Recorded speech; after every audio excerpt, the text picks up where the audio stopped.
As more people are gathering, let me just welcome you all to this webinar. A lot of you know me from AUCCCD. I'm Dr. Peter Levinas from the University of Richmond, and I recently finished a 3-year term on the AUCCCD board as the survey coordinator. Just recently handed that off to Kim Gorman. And I was also a 3-year term. I just finished on the advisory board of the Center for Collegiate Mental Health at Penn State. So as we know in the college counseling center world, the top reason students come to seek our help are anxiety and stress, and that's been a trend over at least the past dozen years, and depression being closely behind that. And today we have an exciting opportunity to hear from really some cutting-edge research in neuroscience, cognitive neuropsychology, on the science behind stress, some of the biology of it, the effects on the brain, and some cutting-edge research on ways to intervene. I think it'll be very exciting. So, as more people are gathering, let me just show the faces of our four panelists so you can see them. And I'll give introductions right before each of their parts. And as they're coming on, I'll just say we're going to have our four presenters will each speak for about 10 minutes or so each. And then we will have a Q&A at the end. So please use the Q&A section of the webinar to type in your questions, and we will get to as many as we possibly can, and then we'll save others to respond to later if we need to. So let me just first go around and introduce who you'll be hearing from. This is exciting. We have Professor Daphne Holt, who's at Harvard Medical School. We have Professor Moshe Bar from Bar-Ilan University and Harvard Medical School. We have Dr. Tal Ivankovsky, Dr. Einav Sudai together. And they are both at Bar-Ilan and Dr. Bar's lab. And our first presenter is going to be Professor Daphne Holt. So let me tell you a little bit about Daphne. She is an associate professor of psychiatry at Harvard Medical School, co-director of the MGH Schizophrenia Clinical and Research Program, and director of the Resilience and Prevention Program and Emotional and Social Neuroscience Lab at MGH. So she just has a little bit of stress in her life. Dr. Holt attended medical school at the University of Chicago Pritzker School of Medicine, where she also received her PhD in neurobiology. She became a faculty member of the MGH Psychiatry Department in 2004. Dr. Holt oversees a clinical and research program called the WRAP program that focuses on developing tools and interventions aimed at reducing risk for neuropsychiatric illness in youth. The research focuses on understanding the neural basis of emotional function and social behavior and alterations in these domains in people who are affected or by or at risk for neuropsychiatric disorders, such as schizophrenia. Let me, without further ado, turn it over to Dr. Holt. All right, well, thank you so much for that nice introduction, Peter, and welcome everyone to this webinar. I'm excited to talk to you today about something that we're all thinking about a lot, obviously, in this world that we're in, the tremendous stress that people are under, particularly the population that we're talking about today, college students. And I'll talk to you about how this stress may be affecting the brain. And then some good news, I'll get to sort of the punchline right away, is that, some of these changes are actually things that we can do something about, that we can reverse. So let me just find my slides here. Oh, I need to share my screen.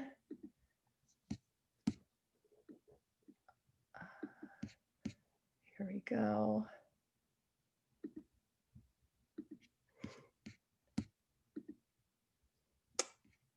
Okay. So first, I'm just going to tell you some things that probably most of you know very well, but just to orient us. As you, I'm sure, are aware, many of you, the COVID-19 pandemic has really had has been very tough in terms of the mental health of college students. Rates of depression have increased, as this study showed. Academic performance has been affected. And this was, just in the spring, these data. And so things are continuing to be really tough. This is data that comes from the CDC, and these data were collected in June that shows that all adults really in the US are having more difficulties in terms of mental health. 40% of adults reported at least one mental health symptom. But you can see from this plot, if you can see the color coding here, that the college age kids, which are those plotted in the dark orange, are actually having the most difficulties in terms of mental health. That 75% are reporting at least one symptom of a mental health issue, and actually 25% are reporting suicidal thoughts in the past month. This is a tremendous increase from what we've seen before. And then I'm just going to show you something that you also probably are aware of, that things were not going that well before COVID-19 for college students, that we've seen this trend of increases in things like hopelessness, loneliness, depression, and anxiety over the past bunch of years. And actually, I have some more slides, which I didn't include, that go further back than 2016. And then, of course, what receives sometimes the most media attention, the increase in suicidal thoughts and behaviors, which you can see have, from the slide I showed you before, has essentially more than doubled since 2016. So why is this? There are obviously lots of reasons that we could talk about maybe in the Q&A, but certainly many things that you're aware of, like, college is a really difficult transitional time in people's lives where they're suddenly away from their families for the first time, and dealing with big questions about their futures, new challenges in terms of social and academic pressures. But, there's also some really big changes happening in the brain at this time. So it's kind of a perfect storm for mental health issues. We know, if you can see from this graph, which I adapted from sort of a well-known paper, that there's this thing that is happening at this age, at this period of time during late adolescence, early adulthood, where synapses are actually being pruned, synapses in the brain. So the connections between different neurons in the brain are reduced during this time. And that's a normal process. But in some people, and it may be because they have a greater sensitivity to the effects of stress and hormones and things like that, this process seems to be accelerated. And it seems that if you go below a certain threshold of synaptic connectivity density, you may be more vulnerable to mental illness. So stress, that's what we're talking about today, right? So how does stress do this? How does it affect the brain? Well, people are still, obviously working on this, trying to figure this out, but there have been a lot of studies on this sort of axis, which you may remember from your biology classes in college or high school even, that the brain communicates with the adrenal glands, and that there's this kind of two-way circuit of communication. But what happens when people are chronically stressed is that cortisol released by the adrenal glands actually has sometimes harmful effects on the brain. So for example, people have seen that chronic stress, and a lot of these studies have been done in rats, but people have also done MRI studies of people's brains to show that there seems to be some shrinkage of neurons. So you can see that sort of diagrammed here, that these parts of the neurons that receive communication from other neurons, dendrites, seem to shrink. But the good news is that it seems like this can be reversed, so that they've seen this in rats, and we can see this sometimes in studies in humans, that people can recover, and animals can recover from this kind of stress. Another part of the brain, those neurons that were in those diagrams were cortical neurons that are sort of on the top of the brain. But there's also this part of the brain that you may have heard of called the hippocampus, that's really, really important for our emotional function, for our memory function. And it's actually about the only part of the brain that produces new neurons while we're adults. So those new neurons are produced right here in this place called the dentate driver. So this is an MRI scan, an ultra high resolution MRI scan of the human brain. And so you can see this little area of the brain is producing new neurons, but stress actually suppresses that. And that's really not good for our memory and for our mood. But again, there are ways that this can be reversed. So this is just a schematic diagram that shows that aversive, stressful experiences suppress neurogenesis and cause sort of that shrinkage I was talking about. But positive experiences and other things that we're going to talk about later can actually reverse this damaging process. So what can we do? So I'm just going to show you this little schematic diagram so we can kind of think this through. So this is a plot of levels of symptoms, say, of a college student, over time. And you can see that, for most people, can feel a little depressed or anxious at times, and these symptoms can kind of go up and down, wax and wane. But for a lot of people, it doesn't impair their functioning or really get in the way of their lives or their academic performance. People can go on like that for a while. But then in some cases, people have some very stressful event in their life. For someone, in college, it could be, I don't know, a breakup or, an academic failure of some kind, or a parent losing their job or becoming ill. A number of things can happen. And then in some cases precipitate more chronic symptoms, perhaps the onset of an illness, which sometimes sadly can be somewhat sustained in terms of requiring more treatment and really getting in the way of the person's functioning. So the idea, I think, that we're talking about today, and something that I've been really interested in, is trying to find ways to prevent this from happening. What can we do for people when they're not ill yet, but are struggling a little bit? What can we do to increase their resilience? Meaning, what can we do to sort of increase their ability to handle stressful situations? And so resilience is kind of a buzzword that people have been throwing around a lot lately. And it's defined in a number of different ways, but the essential definition is that it's the capacity of a person to avoid all the negative consequences of stress and to bounce back and sometimes even kind of grow or, sort of adapt positively to a crisis. Now, the thing that I think a lot of people don't know or understand is that resilience is not a fixed capacity that people have. It actually is not, it's not static in people's lives. Actually, people can change their level of resilience. I mean, there is some aspects of resilience that maybe are determined by our genes, maybe 30 to 50%, but then there's that other 50% that actually is modifiable. So there are a bunch of things that can contribute to people's resilience. Things like social connections, physical activity, purpose, spirituality, optimism, awareness, social awareness. And these things kind of vary across individuals in terms of how much they're actually modifiable.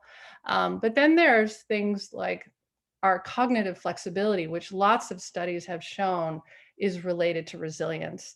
And that's something we're going to talk about more today, is something that we definitely can modify, that most people can modify.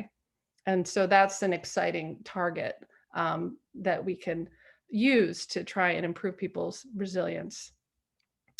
So my group has done some studies where we have given college students a 4-week intervention to improve their resilience. And this is the results from a randomized controlled trial where we showed that this intervention, which we call resilience training, can improve resilience. So you can see that in the active group, the people who received the resilience training, their resilience improved while the other group didn't show improvement in resilience. And it can decrease symptoms of depression and anxiety. And these effects were actually persistent, after the intervention was finished, persistent for 6 months 6 months afterwards. And then this training can also improve people's academic performance.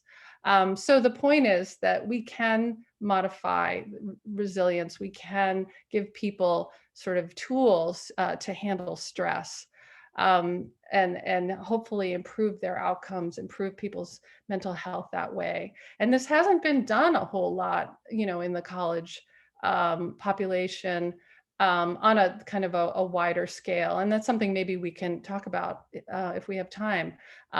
So, right now, in some ways, we're conducting a big sort of experiment in terms of this pandemic, that we're all just under so much stress, and, particularly college students, as I mentioned. And so, we'll see, what the long-term effects of this global crisis is. Some people may end up with sort of chronic levels of symptoms. Some people may be not doing so well now, but recover. And then some people may end up, being quite resilient. And so I think the work that we're all doing, and the program that you're going to hear more about today, is all about trying to have more people in these categories of either recovery or resilience. So that's all I have to say for now. And so I think I'll turn it back over to Peter. Thank you, Daphne. And our next presenter is going to be Professor Moshe Bar. Professor Bar is an internationally recognized cognitive neuroscientist whose novel, and I would say cutting edge research, has made revolutionary contributions to our understanding of perception, cognition, and issues in psychiatry. Before moving to Israel to assume the directorship of the Gonda Multidisciplinary Brain Research Center at Bar-Ilan University, which he has headed for 8 years, Professor Bar was an associate professor in neuroscience, psychiatry, and radiology at Harvard Medical School and the Massachusetts General Hospital. Dr. Bar. Thank you very much, Peter, for this introduction, and thank you for seeing the merit in our approach and helping us push this through. And thank you, Daphne, for this exciting talk, really stimulating and connects so well with everything that we do. And thank you to all the attendees. Now I'll try it. We really appreciate your time, and hopefully you'll benefit from this exposure. And now I'm just trying to see how to connect. It's always a miracle when it happens. I think this is it. Okay. So, yeah, okay. So our lab does the research that one can call cognitive neuroscience, where we look at the brain, but we look specifically at issues that have to do with cognition and affect and emotion. And I can tell you something that might sound intuitive to you, but it took me ages to absorb and really believe in this. And it is the fact that the way you think affects how you feel. And I'm not talking about content and about positive thoughts. I'm talking about the way, and we'll talk about pattern of thought, the way you think affects how you feel. And to do that, I'll know the beginning, and here you get an exposure to how an idea is born and how it matures. So here, this is just the theory itself. The theoretical idea started back then in 2009. And since then, a lot happened in our lab in terms of validating and testing and expanding and enriching this approach. And the idea mainly stems from a more maybe global maxim. It became by now something that's really general and became like an overarching theory about the brain across our communities. And it is that the brain does a couple of very important things that affect everything we do in terms of cognition and affect. And the idea here is that we connect associations, we associate concepts, we associate feelings, we associate things that we see and that we learn in memory. So memory connects to each other in an associative manner. And the second thing is that we generate these associations, and we activate these associations in order to generate predictions. So as human, also animals, but in terms of humans specifically, we strive to minimize uncertainty in our life. And gradually you'll see the connection to stress and to students. So we strive to minimize uncertainty in our life so that we can be ready, we can prepare to what's coming, and that we can survive and be able to flourish, right? And these predictions and this ability to minimize uncertainty stems from associations, from things we learned in our past and we stored in memory in an associative manner. Something connects to something else. When you know you enter a kitchen, let me give a mundane example, then you know to expect a refrigerator, you know to expect a stove, you know to expect a coffee maker. These expectations, even if they're very banal, actually help you prepare, help you orient yourself, help you do a lot of things in advance based on your experience. So we constantly generate associations in order to generate predictions, okay? So this is something that the brain is constantly busy with. So let me just give you a very simple example. Let's think about a coffee cup that you have experience with and you have a representation in your brain. This coffee cup is connected in your brain with things that are connected usually in the environment with a coffee cup. Let's say coffee beans, a donut, a coffee maker, sugar, and all this good stuff. Each of these each of these concepts or each of these objects in this case, it's not unique to concepts, to objects, but in this case, each of these objects is connected to a host of other associations, right? So you can see how sugar also connects to milk and milk to cow, etc. So our entire brain, actually, our entire memory is a massive network of associated concepts and associated feelings, desires, and everything we have in our memory is connected to each other in a massive net. But you, as an organism that wants to optimize their behavior and their survival in the environment, you don't want to, every time you see a coffee cup, to activate a wave or a beach umbrella, right? Even though they are connected with some degrees of separation, you don't want all these to go through, right? So what the brain ingeniously incorporates is a balance between excitation, how easily we excite, right? All these associations, all these concepts in our memory, and how easily we suppress, how easily we inhibit, right? So you want to have the right amount of activation of associations. You want not too much or not too little, okay? So you want to activate only those that are relevant to the specific scenario. So in coffee cup, coffee beans and a donut are relevant, but not a beach umbrella. So the brain applies these brakes, this inhibition, to limit to the extent of what you're able to or you want to activate at each given moment. Okay, so far it's basic cognitive neuroscience, the idea that we have associations and we activate them in order to foresee the future in a very grounded manner. I'm not talking about the stock market or football. I'm talking about foreseeing what happens when you drop a glass of wine, or what happens if you say something to somebody you know and you kind of imagine how they respond. So we have this level of certainty that stems from our experience. So the brain, in the healthy brain, we have a normal, healthy amount of inhibition. We don't want to expand this excitation of associations too much, but we also don't want to be too narrow, right? Basically, we activate associations that are relevant to each other, okay? But what happens, and here we get to the more clinical or the more debilitating or hampering issues. And what happens when this ability to predict, to generate association is degraded in some manner? And there are many reasons that can hamper this. So the first thing that happens is rumination. Rumination is this cyclical pattern of thinking where we're stuck on the same topic. Why did I say this bad comment last night? She must be really offended. Now she won't talk with me. And what would she think about me? You just go over and over and over and you grind the same topic. And this is rumination, which is really the main hallmark, cognitive, mental hallmark of many mental illnesses. Just basic affective disorders such as depression, anxiety, and stress is accompanied with this type of thinking, rumination. This you have to remember, because this is a critical issue that we target here with this approach, with the theory and the application that Einav and Tal will show you later. So mood disorders are characterized with this type of thinking. So that's interesting. And when I came to this, initially I wasn't interested in psychiatry, but realized that actually all these mental issues are associated with a typical type of thinking. And the thinking is what needs to be targeted and not necessarily a specific chemistry.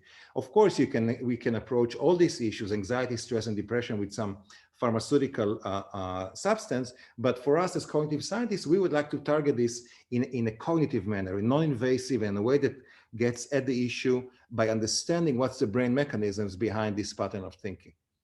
So indeed, when people cannot predict, when they cannot activate these associations, they just look like people that are fearful, right? So when you're deprived of this stability that association and predictions afford you, you cannot distinguish between people that are surprised because they couldn't predict and between people that are just fearful because they saw something horrible. That's in an experiment, not this specific picture, not Lucille Ball, but basically that's the main finding.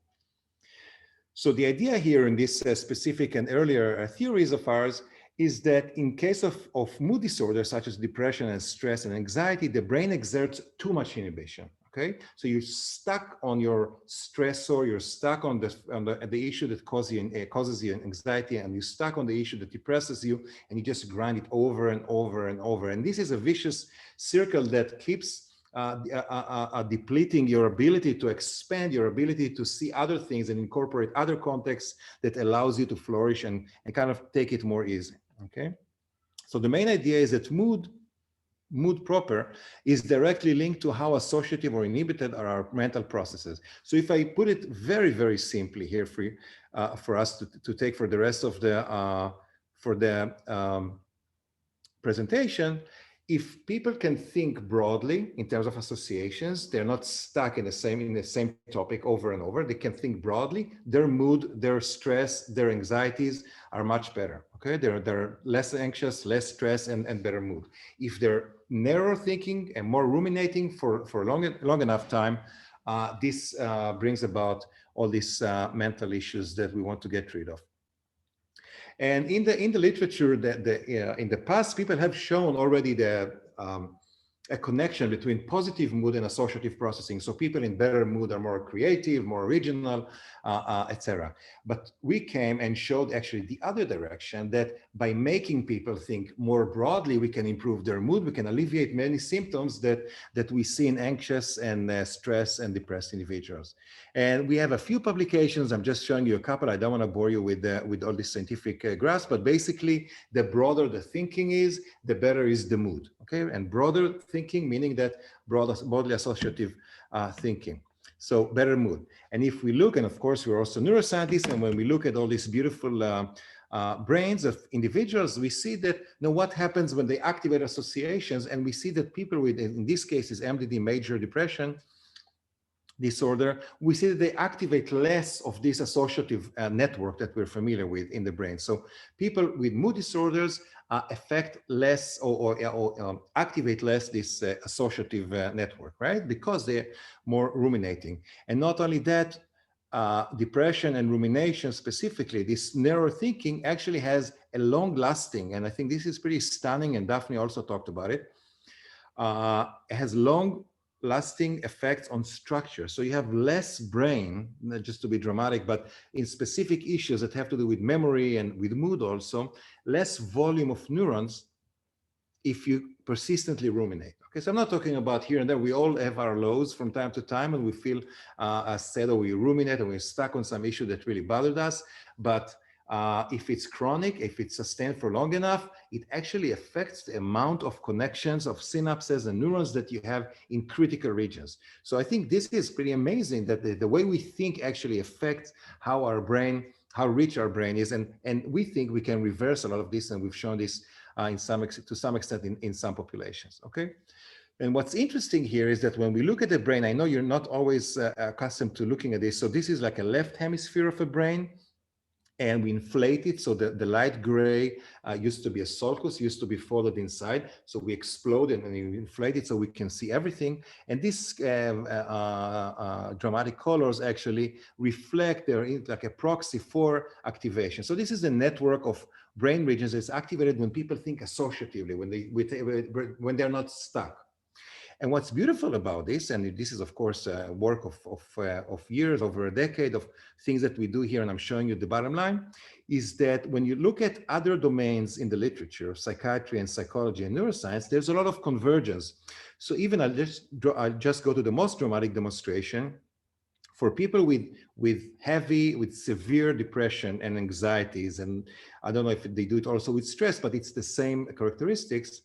Severe depression, when they cannot be treated with any other method of talk therapy or some pharmaceutical solutions or CBT or even electrical shocks, the most extreme measure is to actually implant an electrode in a specific region in the medial prefrontal cortex. Okay, so they put a permanent electrode they're like a pacemaker, but for the brain that keeps, and a battery in the chest, and it keeps giving these electrical pulses to alleviate the symptoms of depression. It works beautifully for severely depressed individuals that don't have any other method of therapy.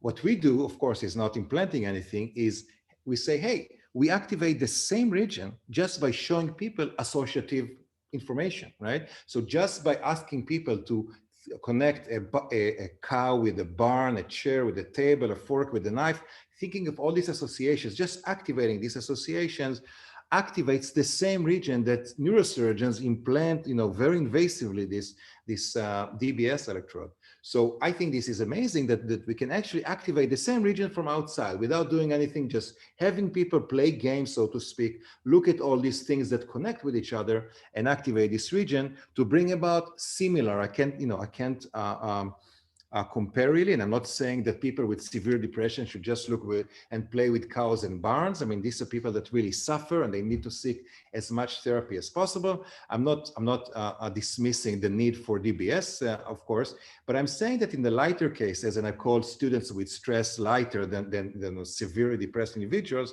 that don't have any other therapy, what we can do is resort, maybe in addition, maybe replace. We don't have strong claims here about the efficacy of other domains, but in our case, we just say, let's treat cognitively their pattern of thinking, the way they think, and bring about alleviation of these symptoms of stress. If you can expand the way people think, you can get rid of this rumination that bring about the stress, the anxiety, and the negative mood. So so to speak, we do a cognitive deep brain stimulation without the implants, okay?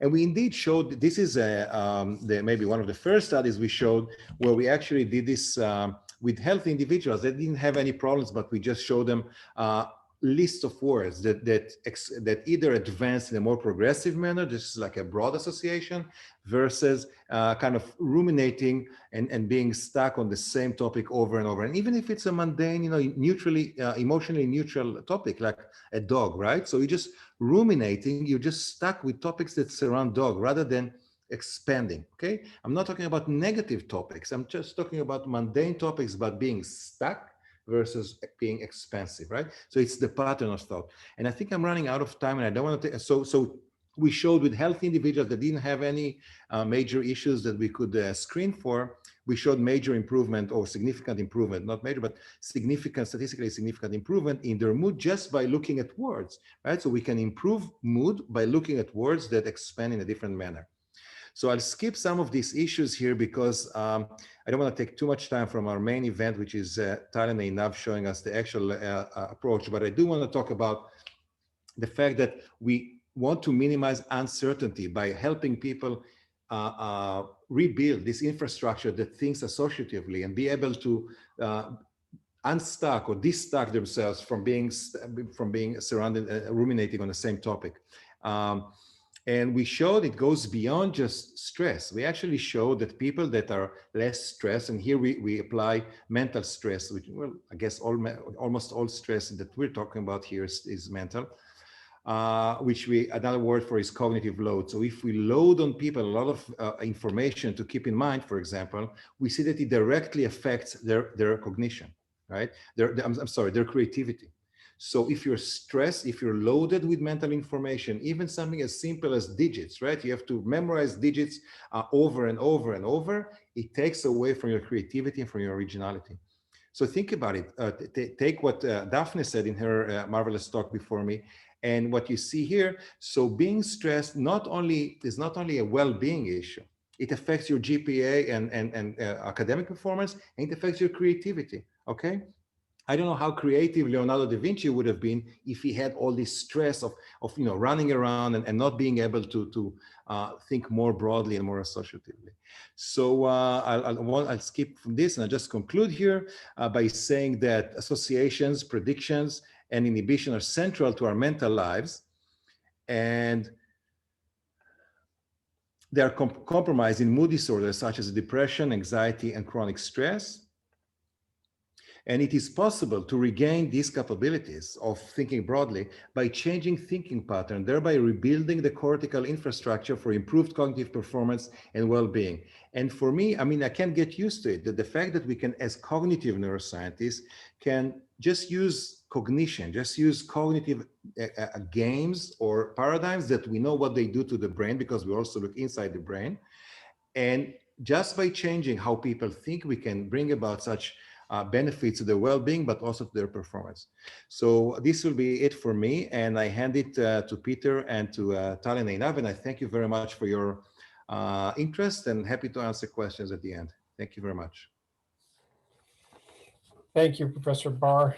And now we get to hear from two scientists who are working in Dr. Bar's lab, Dr. Tal Ivankovsky, Dr. Einav Sudai.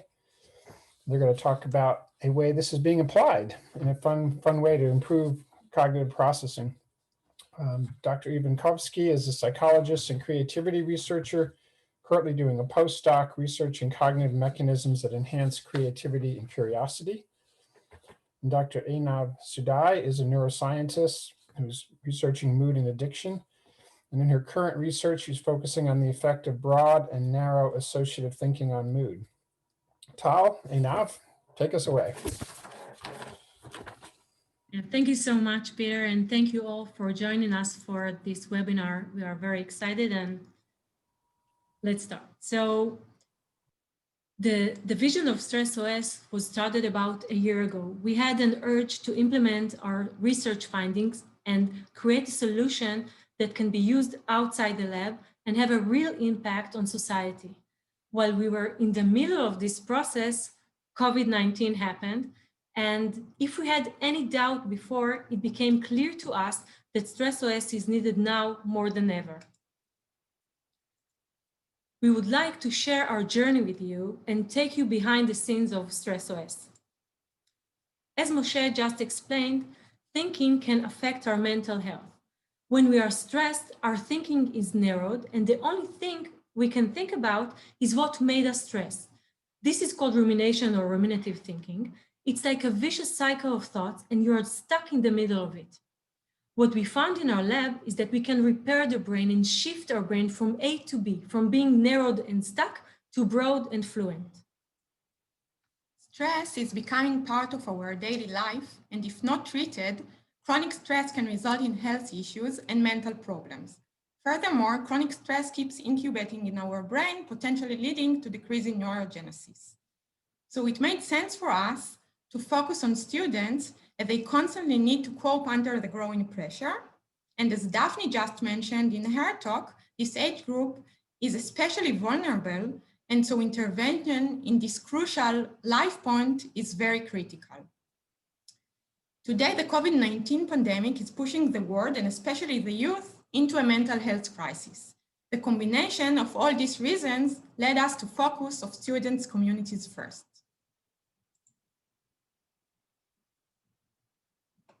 After our vision and mission were clear, our next challenge was to think together, how can we implement those research findings into a user-friendly platform and tailor it for students?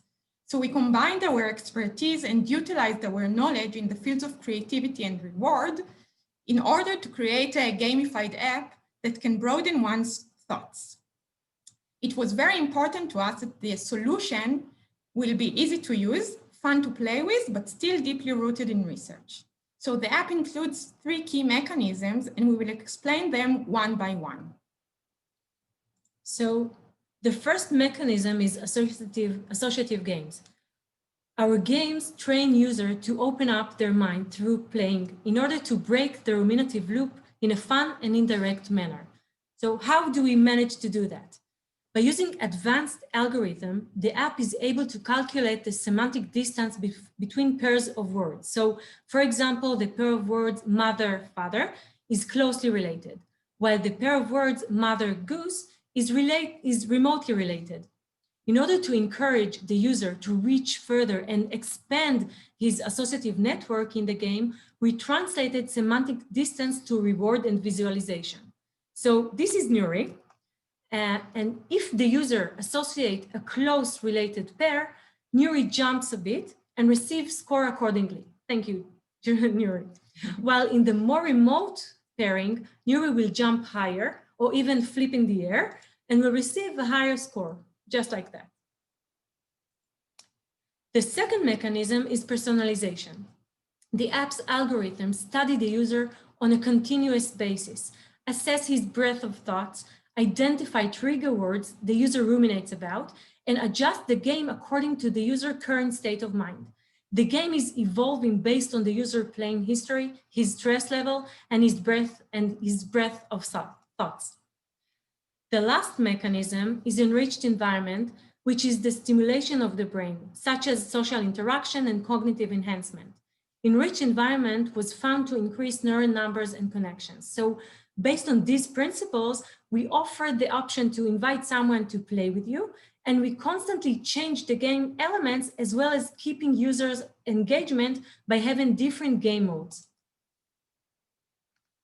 When we started to work on the design together with our team, we wanted to create a relaxing atmosphere using colors and natural scenes that were scientifically found to have a soothing effect. We also aim to create a brain-like feeling using neuroscience-inspired elements, as you can see here, taking the user to a journey inside his own mind while playing. So let's see a short demo of one of the games in action. So before each session, the user reports his stress level using the relaxometer.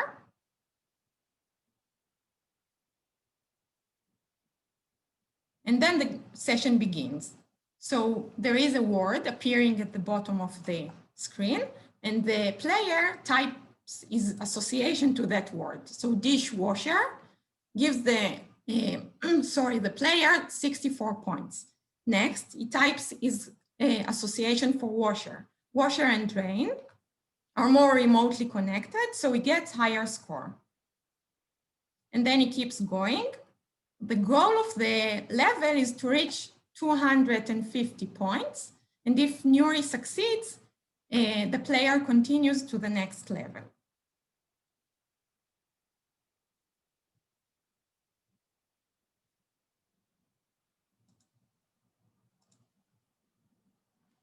So after you have seen the app in a glance, let's see the solutions that are already out there. So the most common digital solution available for students is mindfulness or meditation apps for relaxation. This solution is not intuitive, as you need to find a quiet place with no interruption. And not only that, for some people, the direct instruction to breathe and relax even make them more stressed because they keep ruminating on the breathing itself. On the other hand, there are some cognitive games, but their focus is on cognitive enhancement rather than on emotional well-being or stress relief. There are also some CBT-based apps, but they are lacking the playfulness element, which itself may facilitate stress reduction. So what we are trying to do with Stress.o.s, or what we aspire to do, is to take the best from all in order to increase the students' engagement and the efficacy of the app. So we actually develop a non-invasive game app that physically rewires the brain. The app benefits are social interaction, personalization, cognitive enhancement, flexibility, and more. We also had you, counselors, in mind. Overwhelmed by the growing number of students in need, our app can be used by students in campus, providing first-year monitoring and prevention. In addition, in the counseling center, the app can help in reaching out for students in waiting lists. It can serve as a complementary tool in between visits, and it can also help post-treatment maintenance. Our beta version contains the relaxometer and the associative chain measurement and 3 associative games. The other components of personalization and enriched environment will be fully implemented in later versions. Our beta version is available for counseling centers that are interested in the following potential collaboration. First, we would appreciate your feedback. In the end of the webinar, there will be a survey or by follow-up conversations that will help us to better tailor the app to your needs. Second, we are looking for a selected number of partners, to run small pilot studies of 100 students, more or less. Usually will use the app for 3 weeks and give us their feedback in the end. This would allow us to optimize our protocol for maximizing the efficacy of the app. So we will get in touch with those interested to start implementation, support, and evaluation within the next few months. Lastly, we are open to collaborative research initiatives. So we would like to thank our amazing team who made our vision come to life. And we would like to thank you for joining us today. And before the Q&A, we just wanted to remind you that the survey will be waiting for you at the end of the webinar. And if you still have some Q&As, this is the time to type it down, and we are ready for the questions to go. Thank you.